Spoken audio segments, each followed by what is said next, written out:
So everybody always asks me about this video of me, Obama, and Usher performing at the White House. I think you'll have to ask him about it. Ask my forever president, Obama, about it.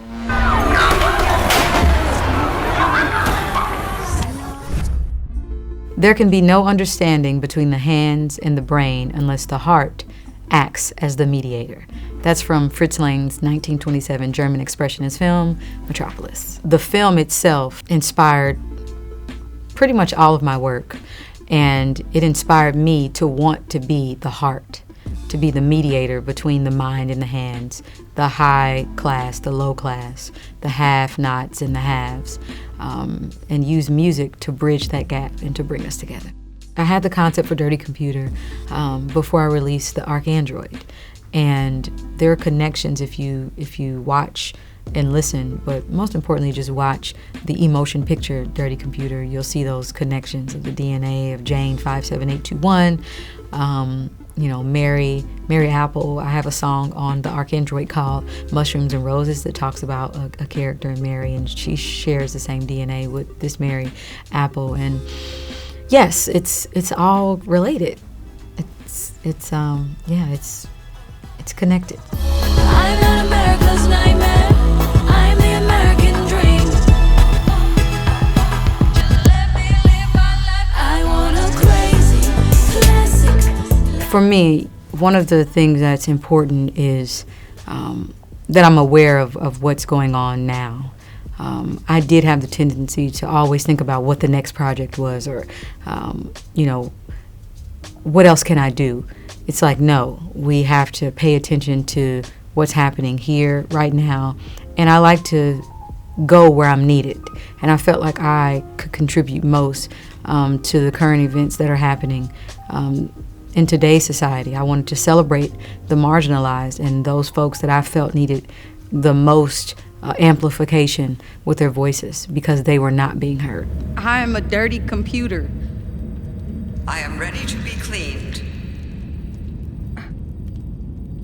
I am ready to be cleaned.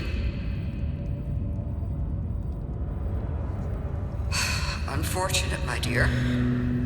Cleaners, please initiate the Nevermind. The album is split up into 3 different parts.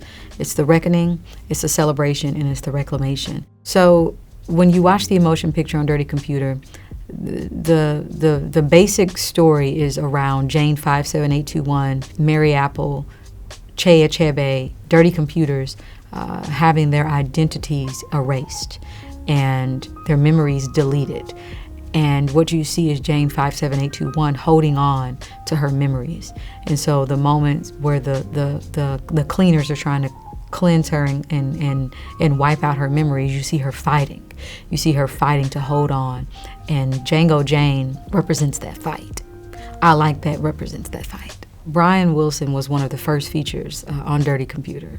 I'm a huge Beach Boys fan, and I remember listening to In My Room and loving the tone of their voices, and then also seeing this documentary where they talk about the reason why their harmonies were so soft and low was because they were trying to hide recording from their parents in the house. And when I was writing Dirty Computer, I knew that this was an introspective song, and I wanted you to really be in the mind of a Dirty Computer, me, what it meant to be, for the first time, reckoning with how the rest of society views you. And I just felt like his voice was going to be perfect to help tell that story. Let's get screwed. I don't care. You fuck the world up now. We'll fuck it all back down. Let's get screwed. You fuck the world up now, we'll fuck it all back down. When I wrote the chorus in Screwed, it did start with something that I just said casually. It was just like a reaction to my bus being dirty. I went on my bus. At this time, the whole band, we all were sharing one tour bus. Like, it was crew band. And I was on the bus, and I hate to say this, but I was on the bus with a lot of men. And I'm not gonna say all men are dirty, but I will say that the guys that I were on the bus with, and I love them dearly, they were just, living La Vida Loco. And I came on the bus, and if you know me, you know, like, I cannot sleep in a dirty space. It just overcrowds my mind. I only wear black and white, for crying out loud. Like, I guess maybe it's an OCD thing. I don't know.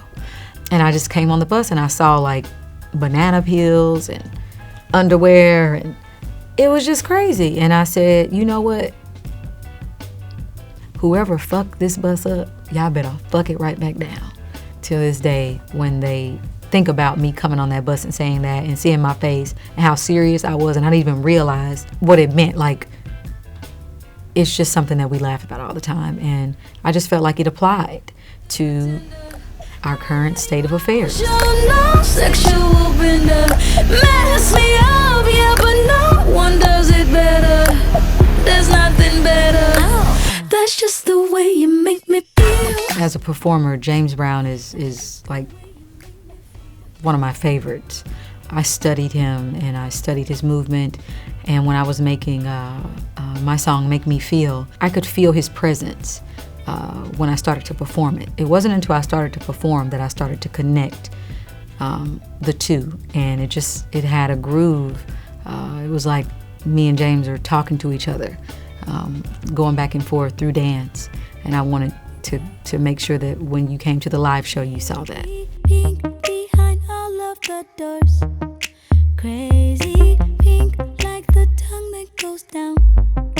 Maybe pink like the parrot. David Bowie is also, as an artist, he is so interesting to me, and the world that he built out inspired me to build out my own world as well. It let me know that I didn't just have to be a singer.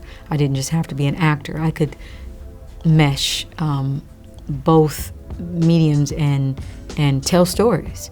And so you can tell stories through fashion, and I just wanted to tell the story of some people call them labia pants, some people call them vagina pants, some people call them flowers, but I wanted to celebrate women. And there are some women in the Pink video that don't have on the pants, because I don't think that you have to possess a vagina or labia to be a woman. So we tried to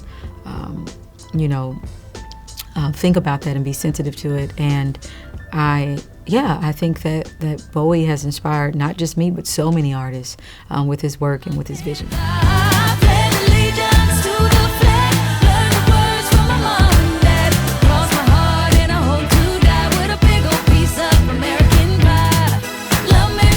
I wrote like 3 different iterations of Americans.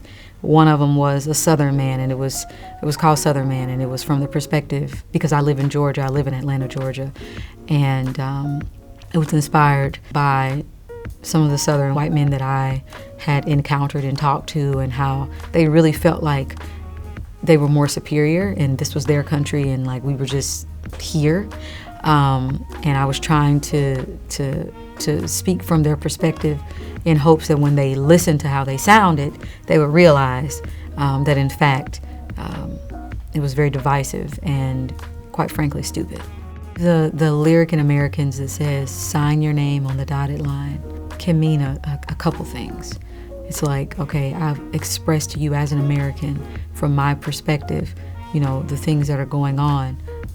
Are you ready to commit yourself to this country? Are you ready to come over here and really be a citizen at this moment in time? And it also could mean a continuation of what is to come for Americans in the future. My message to dirty computers who are made to feel defective, to feel like their bugs and their viruses are negatives and need to be deleted and they need to be reprogrammed, is to know that there's nothing wrong with you. Your features are your bugs and your viruses. They are attributes. They add value to this society, to this country, to your communities. Continue to lead with love. And I hope that with this album and with this emotion picture, that you feel more seen, you feel more heard, you feel more celebrated. And to continue to be free-ass motherfuckers.